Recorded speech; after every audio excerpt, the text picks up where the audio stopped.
Summer வந்தாச்சு. What's your plan for this holiday? எங்க கிட்ட விட்டுருங்க, நாங்க பாத்துக்கிறோம். VGT Holidays. GT Holidays, South India's #1 travel brand. Delivering smiles all around the professional careers. Reach us to reach them. Sir, Trump திடீர்னு ஒரு முடிவு எடுத்திருக்காரு. ஈரான் அடிக்கிறத ஒரு 5 நாள் போஸ்ட்போன் பண்ணணும் அப்படின்னு வந்து யூஎஸ்பிஎஸ்க்கு வந்து ஒரு ஆர்டர் போட்டிருக்காரு. இந்த திடீர் மனமாற்றத்துக்கு என்ன காரணம் நினைக்கிறீங்க? இப்போ சொல்லியிருக்கிற ஸ்டேட்மெண்ட் என்னென்னா, ஈரானுடைய எரிசக்தி நிலையங்கள் மீது நாங்கள் தாக்குதல் நடத்த மாட்டோம். எப்போ வரைக்கும் அப்படின்னா இந்த வீக்கெண்ட் வரைக்கும் அப்படின்னு சொல்லியிருக்காரு. என்ன டவுட்டு அப்படின்னா, இந்த போரை முடிக்கிறதுக்கு ட்ரம்ப் ரொம்ப ட்ரை பண்ணுறாரு. அதனால தான் இந்த 5 நாள் பிரேக்கப் அப்படிங்கிற ஒரு விஷயத்தை எடுத்துக்கிறாரு. பதிலுக்கு ஈரான் என்ன செய்கிறாங்க அப்படின்னா, அவங்க சைடில் வந்து செய்ய வேண்டியதை செஞ்சுக்கிட்டே தான் இருக்காங்க. எப்படி ட்ரம்ப்புக்கு வலிக்கிற மாதிரி அடிக்கிற வேலையை செஞ்சுக்கிட்டே தான் இருக்காங்க. இப்போது ஈராக் பக்கம் துர்க்மெனிஸ்தான் அப்படின்னு சொல்லிட்டு ஒரு நாடு இருக்குது. அந்த நாட்டு பக்கம் இப்போ கவனத்தை செலுத்தியிருக்காங்க. ஹாமஸில் போய் அட்டாக் பண்ண போகிறதா சொன்னாங்க, இன்னமும் போக முடியல. ரெண்டாவது ஜப்பானை துணைக்கி கூப்பிட்டாங்க. ஜப்பானுடைய கப்பல் வந்து கன்னி வெடி எடுக்க போகிறதா சொன்னாங்க. இப்போ ஜப்பானுடைய கப்பல் வந்து கடலில் தான் நிற்கிது. ரைட்டா, உள்ளே போகிறதுக்கு பயம். ட்ரம்ப் அனுமதி கொடுத்தா போகிறோம் அப்படின்னு சொல்லி கிட்டத்தட்ட தற்கொலைப்படையாகவே மாறிட்டாங்க ஜப்பான். சரி, இப்போ பதிலுக்கு வந்து ஈரான் சொல்கிறாங்க, நீங்கள் இப்போ எங்களோட பவர் பிளான்ட் அடிச்சிங்கன்னா நாங்கள் வந்து ஸ்ட்ரெயிட் ஆஃப் ஹார்மஸை வந்து ஃபுல்லாகவே மூடிடும் அப்படின்றாங்க. இதனால் என்ன பாதிப்பு ஏற்படும் நினைக்கிறீங்க? இப்போது கடல் நீரை குடிநீராக மாற்றணும். அப்படின்னா தான் அங்கெல்லாம் வந்து குடிக்கிறதுக்கே தண்ணி. ஆமாம், பாலைவன பகுதி அது பாலைவன ஏரியா. அப்போது UAE ஆகட்டும், சவுதி அரேபியா ஆகட்டும், அவங்க எல்லாமே கடல் நீரை குடிநீராக்குறதுக்காக சில சோர்ஸ் வச்சுருக்காங்க. அந்த இடத்தின் மீது அட்டாக் பண்ணாங்க அப்படின்னா அந்த ஏரியாவில் இருக்கக்கூடிய ஒட்டுமொத்த மக்களுக்கும் தண்ணி பஞ்சாயத்து வந்துடும். இப்போ அவர் ரீச் பண்ணி இருக்கக்கூடிய விமானங்கள் எத்தனையோ, ரைட்டா. அப்போ ஆயுதங்கள் ஈரான்கிட்டருந்து இஸ்ரேலுக்கு போயிருக்கும். அதை வைத்துக்கொண்டு இப்போது இஸ்ரேலா வந்து தெற்கு இஸ்ரேல் பக்கம் அட்டாக் பண்ணிட்டு இருக்காங்க. ஆகாயம் நேயர்களுக்கு வணக்கம். இன்னைக்கு நம்ம கூட பத்திரிகையாளர் பிரசாத் அவர்கள் இணைஞ்சிருக்காங்க. வணக்கம் சார். வணக்கம் சார். ட்ரம்ப் திடீர்னு ஒரு முடிவு எடுத்திருக்காரு. ஈரான் அடிக்கிறத ஒரு 5 நாள் போஸ்ட்போன் பண்ணணும் அப்படின்னு வந்து யூஎஸ்பிஎஸ்க்கு வந்து ஒரு ஆர்டர் போட்டிருக்காரு. இந்த திடீர் மனமாற்றத்துக்கு என்ன காரணம்னு நினைக்கிறீங்க? அவர் மனசில் வந்து மாற்றங்கள் நிகழ்ந்துக்கிட்டே தான் இருக்கும். திருதுப்புன்னு இப்போ ஒன்று சொல்லுவார், நாளைக்கு ஒன்று சொல்லுவார். இப்போ சொல்லியிருக்கிற ஸ்டேட்மெண்ட் என்னென்னா, ஈரானுடைய எரிசக்தி நிலையங்கள் மீது நாங்கள் தாக்குதல் நடத்த மாட்டோம். எப்போ வரைக்கும் அப்படின்னா இந்த வீக்கெண்ட் வரைக்கும் அப்படின்னு சொல்லியிருக்காரு. அவர் சொல்லியிருக்கக்கூடிய ஸ்டேட்மெண்ட்டை படி திங்கட்கிழமை அன்னைக்கு வரக்கூடிய வெள்ளிக்கிழமை வரைக்கும் அந்த தாக்குதல் நடத்த மாட்டோம் அப்படின்னு சொல்லியிருக்காரு. எனக்கு என்ன டவுட்டு அப்படின்னா, இந்த போரை முடிக்கிறதுக்கு ட்ரம்ப் ரொம்ப ட்ரை பண்ணுறாரு. அதனால தான் இந்த 5 நாள் பிரேக்கப் அப்படிங்கிற ஒரு விஷயத்தை எடுத்துக்கிறார். ஏன்னா நீங்கள் தொடர்ச்சியாக ஒருத்தரை போட்டு அடிச்சுக்கிட்டே இருக்கீங்கன்னா அவருக்கு வலிக்கும்ல. வலிக்கும்.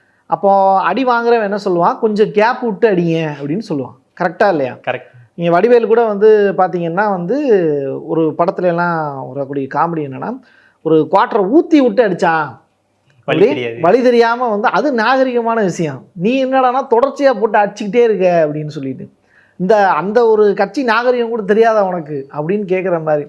அந்த ஜோக்கை ஒருவேளை ட்ரம்ப் பார்த்துருப்பாரா என்னன்னு தெரில. அதனால தான் அந்த முடிவுக்கு வந்திருக்காருன்னு நினைக்கிறேன். 5 நாள் பிரேக் அப்படின்னு அவர் சொல்கிறாரு.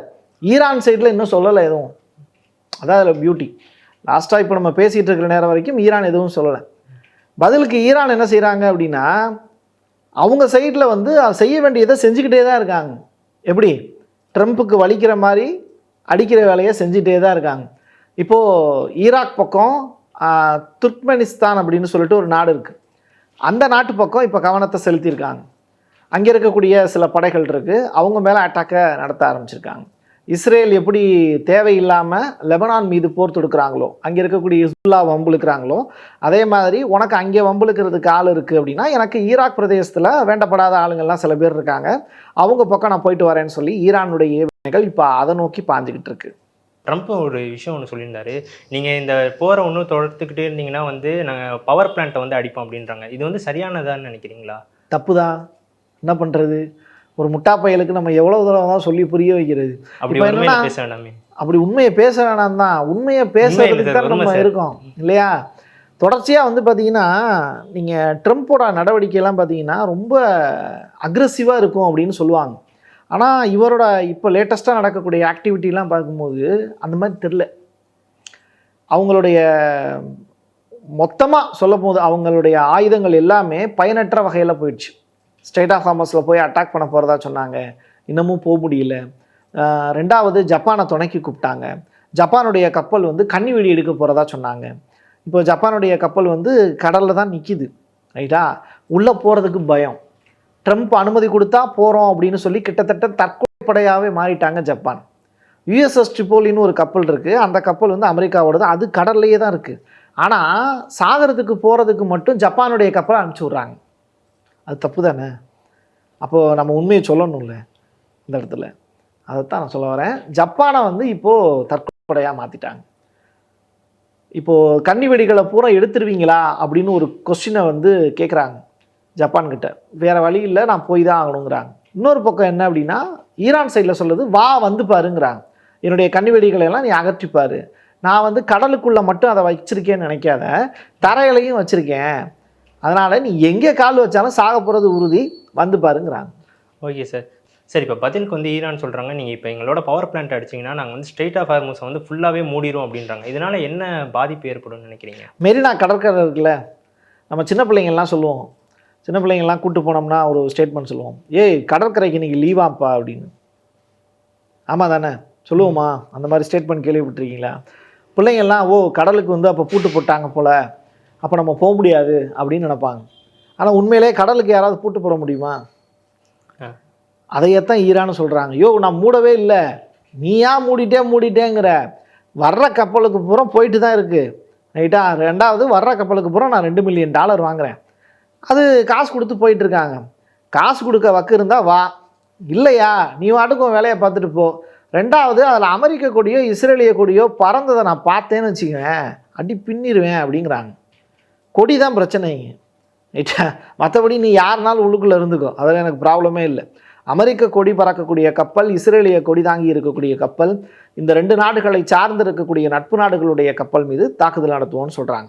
உன்னுடைய நாட்டில் இருக்கக்கூடிய யூஎஸ் பேஸில் இருக்கக்கூடிய யூஎஸ் எம்பசி இதெல்லாம் காலி பண்ணிட்டு வா. அப்படி நீ காலி பண்ணிட்டு அப்படிங்கிற ரெக்கார்டு வச்சுருந்த அப்படின்னா சந்தோஷமாக உள்ளே போய்க்கோ அப்படிங்கிறாங்க. அதில் என்ன தப்பு இருக்குது? போர் நடந்துக்கிட்டு இருக்கும்போது என்னுடைய நாட்டுக்குள்ளே நீ வர்ற அப்படின்னா உன்னை சந்தேகப்படுவேனா மாட்டேனா? அதுக்கு உரிமை இருக்குல்ல. இருக்குது. உனக்கு எனக்கு சண்டை, நீ என் வீட்டுக்குள்ளே திருதுப்புன்னு நீ வாட்டுக்கு எப்பயும் போல் வந்து வேணா அப்படின்னா நீ நிப்பாட்டியா, உனக்கு எனக்கு சண்டையில் எதுக்கு உள்ளே வரேன்னு கேட்பீங்களா மாட்டிங்களா? கண்டிப்பாக. ரைட்டா? அதே தானே கேட்குறாங்க ஈரான். அதில் என்ன தப்பு இருக்குது? சரி, இப்போ இந்த ஹெர்மஸை வந்து ஃபுல்லாக வந்து இன்டர்நேஷ்னல் கண்ட்ரோலுக்கு எடுக்கணும் அப்படின்னு ட்ரம்ப் விரும்புகிறாரா? ஸ்டேட் ஆஃப் ஹார்மஸ் அப்படிங்கிறது மட்டும் கிடையாது, ஒட்டுமொத்த ஈரானுமே ட்ரம்ப்புக்கு தேவை தான். ஏன்னா அவங்க தான் இன்னொரு நாட்டை வந்து ஆக்குப்பை பண்ணி தான் டெவலப் ஆகணும். இப்போ அமெரிக்காவில் வந்து பார்த்திங்கன்னா ஒன்றுமே கிடையாது. என்ன இருக்கான்னா அமெரிக்காவில் எதுவுமே கிடையாது. அங்கே வேறு ஏதாவது வளங்கள் இருக்கா? எதுவுமே கிடையாது. அப்போது அவங்க மிசைல் தயாரித்து தான் போர் நடத்தி தான் அவங்க வாழ்கிறாங்க. அப்படி இருக்கும்போது அதே சுச்சுவேஷன் தான் இங்கேயும் நடக்குது. அப்போது அவங்கக்கிட்ட இல்லாததுனால இருக்கிறவன்ட்ட இருந்து திருடுறாங்க.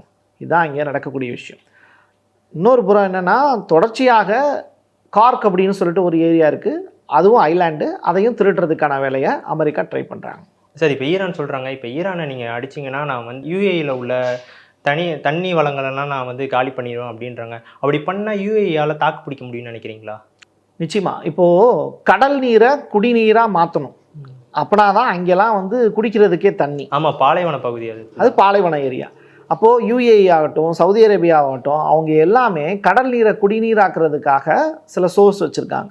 அந்த இடத்தின் மீது அட்டாக் பண்ணாங்க அப்படின்னா அந்த ஏரியாவில் இருக்கக்கூடிய ஒட்டுமொத்த மக்களுக்கு தண்ணி பஞ்சாயத்து வந்துடும்.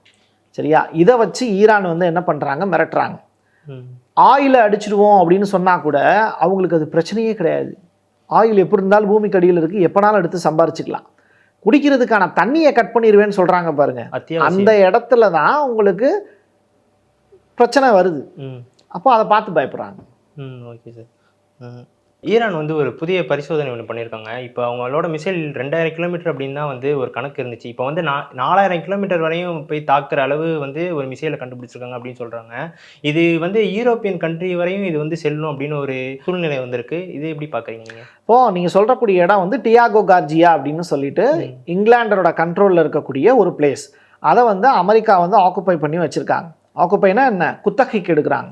இப்போ நம்ம ஊரில் எல்லாம் குத்தகைக்கு எடுப்பாங்கல்ல, அது மாதிரி நிலத்தை குத்தகைக்கு எடுத்து அந்த இடத்த வாடகைக்கு எடுத்து அங்கே தன்னோட மிசைலை வச்சு ஈரான் மேலே அட்டாக் பண்ணால் அவங்களுக்கு ஈஸி, ரூட் ஈஸி. சரியா? அப்போது இந்த இடத்தின் மீதிலிருந்து என் மேலே தாக்குதல் நடத்துறதுக்கு நீ திட்டமிட்டுறேன்னா நான் ஒரு சாம்பிள் அனுப்புகிறேன் பாரு அப்படிங்கிறாங்க ஈரான். அந்த வகையில் தான் இந்த கோரம் ஷோர் அப்படின்னு சொல்லிட்டு 4ன்னு சொல்லிட்டு ஒரு ஏவுகணை, அந்த ஏவுகணையை வான்வெளியில் விடுறாங்க. அது டியோகோ கார்ஜியாவுக்கு பக்கத்தில் இருக்கக்கூடிய ஒரு கடல் ஏரியாவில் போய் விழுகுது. சரியா? டியோகோ கார்ஜியா மீது அட்டாக் பண்ணலை, இதை நான் சொல்லலை, யூகேவினுடைய பிரைம் மினிஸ்டர் இன்றைக்கி கொடுத்துருக்கக்கூடிய ஸ்டேட்மெண்ட்டில் சொல்கிறார். ஜூஸினுடைய மிக முக்கியமான ஒரு ஆம்புலன்ஸ் ஒரு போயிட்டு இருந்ததில் அதில் அட்டாக் பண்ணி அதில் இறந்து போயிட்டாங்க, ஜூஸ் இறந்து போயிட்டாங்க. ஸோ அதுக்கு கண்டனம் தெரிவித்து என்னுடைய நாட்டில் இருக்கக்கூடிய வாழக்கூடியவங்க மேலே எப்படி நீ அட்டாக் பண்ணலாம் அப்படின்னு சொல்லி அதுக்கு ஒரு கண்டனம் தெரிவிக்கிறதோட சேர்த்து இதையும் சேர்த்து சொல்கிறாரு ஸ்டாமர். என்ன சொல்கிறாரு? டியோகோ கார்ஜியா மேலே அட்டாக் எதுவும் நடத்தப்படலை, ஏவுகணைகள் வந்தது உண்மைதான் அப்படின்னு சொல்கிறார். ஏவுகணைகள் வந்தது உண்மைதான் அப்படின்னா என்ன? ஈரானுடைய 4000 கிலோமீட்டர் தாண்டி ஈரானால் பயணிக்க முடியும் அப்படிங்கிறத மெய்ப்பிச்சு காமிச்சிட்டாங்க. ஆனால் அது எங்கள் மேலே அவங்க அட்டாக் பண்ணலை அப்படிங்கிறத தெளிவுபடுத்துகிறார். அப்படின்னா ஒரு பெரிய வாரை தவிர்க்கிறார். ஈரான் வெர்சஸ் யூகே அப்படின்னு மாறுற அந்த பிளாட்ஃபார்மை தடுக்கிறார். ஓகே சார், நீங்கள் சொன்னீங்க இப்போ அந்த லண்டனில் வந்து ஒரு 4 ஆம்புலன்ஸ் அடிச்சிருக்காங்க, அதை கட்டுப்படுத்த முடியலையா சார்? 4000 கிலோமீட்டர் தாண்டி தான் வந்து அடிக்குது, அதை வந்து கட்டுப்படுத்த முடியலையா? ஓகே, இப்போ அமெரிக்காவிலேருந்து வரக்கூடிய ஒரு ப்ராப்ளம் அப்படின்னா மோடி இடையில புகுந்து அடுத்து நிப்பாட்டிடுவார் இல்லையா? கரெக்டாக. ஆனால் நீங்கள் உங்கள் பக்கத்து வீட்டில் இருக்கக்கூடிய கருப்பையாவோ முனியசாமியோ உங்களை அடிக்கிறத மோடி வந்து கட்டுப்படுத்தணும்னு நினைக்கிறீங்களா? இல்லை.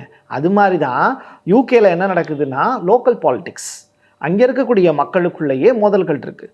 யூகேல 2024 காசாவுக்கு ஆதரவாக போராட்டம் பண்ண பாலஸ்தீன ஆதரவாளர்கள் இருக்காங்கல்ல, மொத்தம் 4500 போராட்டங்கள் நடந்துச்சு 2024 மட்டும். அதில் 2000க்கும் மேலே போராட்டங்கள் எங்கே நடந்ததுன்னா யூகேல நடந்தது. யூகே அப்படிங்கிற கண்ட்ரி முழுக்க பாலஸ்தீனத்தினுடைய ஆதரவாளர்கள் அதிகமாக இருக்கக்கூடிய இடம். அப்படிப்பட்ட இடத்துல ஜூஸ் வந்து இருக்காங்கன்னா மைனாரிட்டி பீப்புள். அப்போ மெஜாரிட்டி பீப்புள் என்ன பண்ணுறாங்க? மைனாரிட்டி பீப்புள் மேலே அட்டாக் பண்ணுறாங்க. இது உலகம் முழுவதும் இருக்கக்கூடிய இயற்கையான நியதி, அது தடுக்க முடியாது.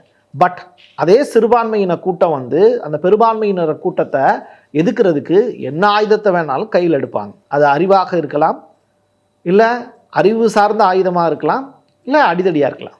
சரி, இப்போ இஸ்ரேலும் ஈரானும் சேர்ந்து நார்த் இஸ்ரேலை போட்டு அடிச்சுக்கிட்டு இருக்காங்க அப்படின்னு சொல்கிறாங்க. இதனால் வந்து சண்டை வலுக்க தானே சார் செய்யும்? ஹிஸ்புல்லா நார்த் இஸ்ரேலில் வந்து ஏன் அட்டாக் பண்ணுறாங்க அப்படின்னா அவங்களுக்கு அங்கே அட்டாக் பண்ணுறதுக்கு எளிமையான பிளேஸ் அது. இஸ்ரேலில் நிறையா பிளேசஸ் இருக்குது. தெற்கில் இஸ்ரேல் பகுதி அப்படிங்கிறது ரொம்ப வறண்ட தேசம்தான், ஒரு பாலைவனம் அப்படின்னு சொல்லுவாங்க. அங்கே ரொம்ப ரேராக தான் வந்து வெஹிக்கிள்ஸே போகும். இன்னும் அந்த இடத்த அவங்க டெவலப் பண்ணவே இல்லை, விவசாயத்துக்கு கூட பயன்படுத்தலை. அந்த இடத்தின் மீது ஹிஸ்புல்லா அட்டாக் பண்ணுறது அப்படிங்கிறது ஒரு சாதாரண ஒரு நிகழ்வாக தான் இப்போதைக்கு பார்க்கப்படுது. ஹிஸ்புல்லா கிட்ட இருக்கக்கூடிய 60,000க்கும் மேற்பட்ட ஆயுதங்களை இஸ்ரேல் வந்து முடக்கிட்டாங்க, அழிச்சிட்டாங்க. இப்போ இங்கே ஒன்றுமே கிடையாது லெபனானில். ஆனால் கிட்டத்தட்ட ஒரு 6 பிளேனில் ஈரானில் இருந்து ஹிஸ்புல்லாவுக்கு ஆயுதங்கள் போயிருக்கிறதா சில செய்திகள் சொல்லுது. அதே 6 பிளேன் வந்து வெடிச்சு அப்படிங்கிறத ஐஆர்ஜிசி ரிப்போர்ட் கொடுக்குது. இதில் 2 காம்ப்ளிகேட்டடான விஷயம் இருக்குது. போனதாக சொல்லப்பட்டிருக்கக்கூடிய அந்த விமானத்தில் ஒரு சைட் ஆஃப் பார்ட்டை மட்டும் நம்மகிட்ட சொல்லிட்டாங்க. 6 விமானம் வந்து அட்டாக் செய்யப்பட்டது. அட்டாக் செய்யப்படாமலே வந்து ஹிஸ்புல்லாவை ரீச் பண்ணி இருக்கக்கூடிய விமானங்கள் எத்தனையோ, ரைட்டா? அப்போ ஆயுதங்கள் ஈரான்கிட்டருந்து ஹிஸ்புல்லாவுக்கு போயிருக்கும். அதை வைத்துக்கொண்டு இப்போது ஹிஸ்புல்லா வந்து தெற்கு இஸ்ரேல் பக்கம் அட்டாக் பண்ணிக்கிட்டு இருக்காங்க. இது ஒரு சாதாரணமான ஒரு நடவடிக்கை தான், டெம்பரவரியான ஒரு போர் முறை.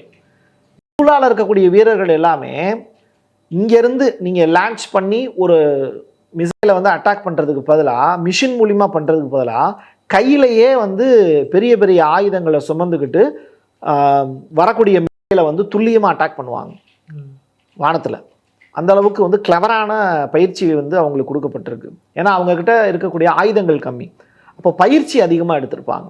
ஸோ அந்தளவுக்கு ஸ்டெமினா இருக்கக்கூடிய ஆளுங்க. அவங்களுக்குள்ள வந்து இந்த லேண்ட் ட்ரூப்ஸ் உள்ளே இறங்கி போர் பண்ணி ஜெயிக்க முடியாது. அதனால தான் இந்த ஏர் ஸ்ட்ரைக்கை இஸ்ரேல் நடத்துகிறாங்க. அதை தடுக்கிறதுக்கு ஹிஸ்புல்லாவும் இப்போது திருப்பியில் தெற்கு இஸ்ரேல் பக்கம் அடிக்கிறாங்க. ஓகே சார், உங்கள் நேரத்துக்கும் கருத்துக்கு ரொம்ப நன்றி சார். மிக்க நன்றி. சம்மர் வந்தாச்சு. What's you plan for this holiday? எங்க கிட்ட விட்டுருங்க, நாங்க பாத்துக்கிறோம். VGT Holidays. GT Holidays, South India's #1 travel brand. Delivering smiles all around the professional careers. Reach us to reach them.